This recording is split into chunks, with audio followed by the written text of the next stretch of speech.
brought to you by ITIL.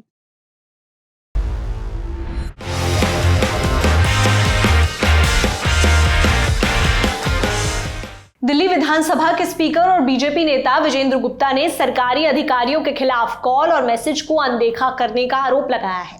उन्होंने दिल्ली के मुख्य सचिव को लेटर लिखकर अपनी शिकायत दर्ज कराई है। इस मसले पर पूर्व कैबिनेट मंत्री सौरभ भारद्वाज की भी प्रतिक्रिया आई है। पूर्व की केजरीवाल सरकार के समय आम आदमी पार्टी भी अक्सर दिल्ली के अधिकारियों पर केंद्र सरकार का पक्ष लेकर उनके अधिकारों को कमजोर करने का आरोप लगाती थी। अब बीजेपी विधायक भी उसी नौकरशाही मशीनरी में खुद को उलझा पा रहे हैं। इस पर दिल्ली सरकार में मंत्री परवेश वर्मा का कहना है कि समस्याएं बहुत हैं, लेकिन हम इन्हीं अधिकारियों से काम करवाएंगे। अब आपको बताते हैं पत्र में क्या कहा गया है।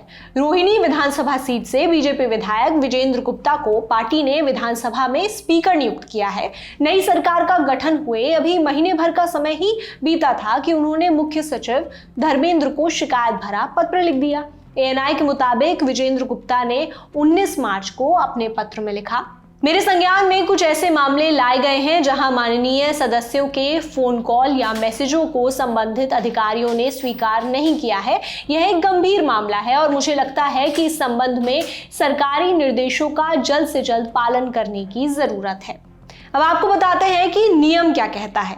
हिंदुस्तान टाइम्स की रिपोर्ट्स के मुताबिक विजेंद्र गुप्ता ने मामले में दिल्ली सरकार के सामान्य प्रशासन विभाग GAD और भारत सरकार के personal and training department DOPT के नियमों का संज्ञान लेने को कहा है। GAD ने साल 2020 में नियम बनाए थे। इनके मुताबिक अधिकारियों को सांसदों और विधायकों के लेटर, फोन कॉल्स या संदेशों को तुरंत स्वीकार करना और जल्दी जवाब देना जरूरी, यानी अधिकारी विधायकों के कॉल्स या संदेशों को अनदेखा नहीं कर सकते। इसके अलावा सरकारी कर्मचारियों को प्रतिनिधियों के प्रति सम्मान दिखाना चाहिए। इन नियमों का उल्लंघन करने पर संबंधित अधिकारी के खिलाफ अनुशासनात्मक कार्रवाई का भी प्रावधान है। नियम कहते हैं कि सांसदों या विधायकों से मिले हर लेटर या मैसेज को 15 दिनों के अंदर स्वीकार करना पड़ता है और अगले 15 दिनों के अंदर उसका जवाब देना जरूरी है। दिल्ली सरकार में मंत्री परवेश वर्मा ने भी अधिकारियों के रवैये पर सवाल उठाए हैं। साथ ही उन्होंने कहा कि हम इन्हीं अधिकारियों से काम करवाएंगे। देखिए, बहुत सारी समस्याएं हैं, एक नहीं है। जहाँ देखो समस्या ही समस्या है, मगर हमने भी ठान लिया है कि हम भी अपनी मेहनत में कोई कमी नहीं छोड़ेंगे और अधिकारियों के साथ में इन्हीं अधिकारियों से ही काम करवाएंगे।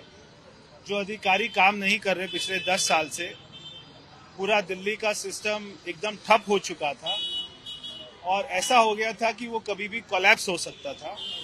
हम इन्हीं अधिकारियों से ही काम कराएंगे।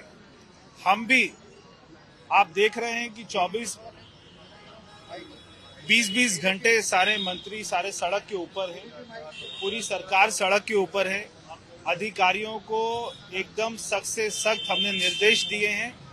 बिल्कुल ढिलाई बर्दाश्त नहीं होगी। जो चला आ रहा था सिस्टम को बदलना पड़ेगा और सारी समस्या को ठीक करेंगे। आम आदमी पार्टी की तरफ से भी इस मामले में प्रतिक्रिया आई है। दिल्ली सरकार के पूर्व कैबिनेट मंत्री और आम आदमी पार्टी नेता सौरभ भारद्वाज ने इस मामले पर अपनी प्रतिक्रिया दी है। उन्होंने कहा कि जो लोग हर मुद्दे पर पहले आपको सलाह देते थे, आज वे ही इससे परेशान हैं। उन्होंने आगे क्या कहा, सुनिए। 10 सालों से भारतीय जनता पार्टी की केंद्र सरकार दिल्ली की अफसरशाही को यही सिखा रही थी कि चुने हुए विधायक हों, उनकी बात नहीं सुननी, चुने हुए मंत्री हों, उनके ऑर्डर नहीं लेने, उनकी मीटिंग में जाना नहीं, उनके फोन का रिप्लाई नहीं करना। अब ब्यूरोक्रेसी की इसकी आदत हो गई है। आपने दिल्ली को 10 साल में लोकशाही से अफसरशाही बना दिया और अपने कारणों से, अपने राजनीतिक कारणों से उसको बनाया। अब समस्या ये हो गई कि भारतीय जनता पार्टी की सरकार बन गई, भारतीय जनता पार्टी के 48 MLA आ गए और अफसर जो है इनके विधायकों के फोन नहीं उठा रहे। अब अंततः जनता ने जिसको चुना है वो काम तो अफसरों से ही कराएगा और अगर अफसर विधायक की, मंत्रियों की सुनेंगे नहीं तो काम कैसे होगा। और यही चीज जब 10 साल से आम आदमी पार्टी और दिल्ली सरकार कहती थी तो भारतीय जनता पार्टी हमारा मजाक उड़ाती थी। जनता के काम होंगे वरना कैसे होंगे। मुझे बड़ी खुशी है कि भारतीय जनता पार्टी को आज ये सबक अपनी सरकार बनने के बाद मिला है। बहरहाल विजेंद्र गुप्ता ने मुख्य सचिव से अपील की है कि सभी प्रशासनिक सचिव विभागों के प्रमुख दिल्ली पुलिस और दिल्ली डेवलपमेंट अथॉरिटी DDA इन नियमों का पालन करें। उन्होंने अपने पत्र में लिखा है कि इस बारे में होने वाली कार्रवाई से उनको अवगत कराया जाए। इस वीडियो में इतना ही। इस वीडियो की स्क्रिप्टिंग की है हमारे साथी शुभम सिंह ने। मेरा नाम श्रुतिका है। आप देखते रहिए द लल्लन टॉप। शुक्रिया।